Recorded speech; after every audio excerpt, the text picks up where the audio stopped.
So one of the things that happened while I was here is I got really interested in French theory, and I started reading George Bataille. Anyone here read George Bataille? Yeah. Look at my eyes, can't you tell? Right? Okay.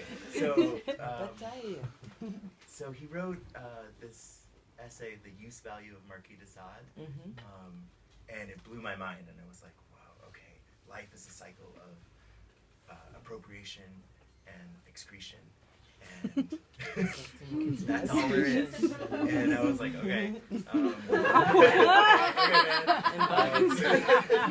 So then I was also like looking at Julia Kristeva, and I was thinking, okay, is it possible to write from my body rather than from my mind?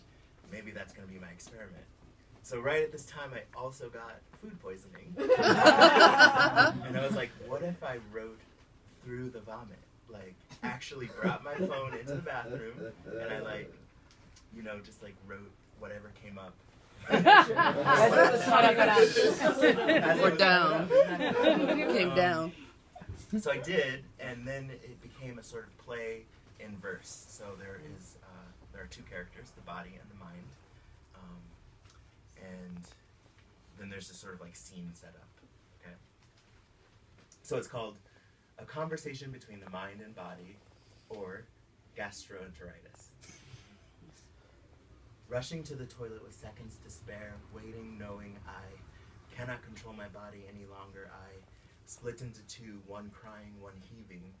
But there's enough time to notice the bronze dog on the toilet tank, stray hairs on the tile floor, anonymous lint in corners, a square of toilet paper. Yeah. Body. He looks with a terror unlike any he has known, terror of the mind's realization. He is powerless. He gasps for air, yes, gasps and grasps for anything with which he can make meaning, yes. The mind is slow to die. I never vomit, he tells me. I can handle anything, liquor, the sight of blood, food from street vendors, TBH. I'm more of a fainter. He's texting now, I guess. But here in front of the toilet, he begins to think, of course, of slavery.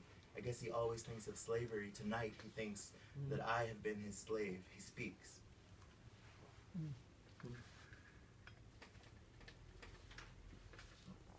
Mind.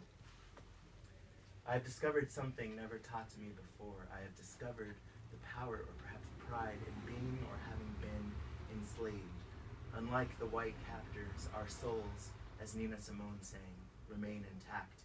We survive the crisis of adulthood or modernity or other white dilemma, because our sins are not our own but the creation of our oppressors. In other words, if we are violent or drunk or depressed, we can blame the system. It is the oppressor plagued with existentialism, nihilism, post-structuralism, while the oppressed receive spiritual salvation.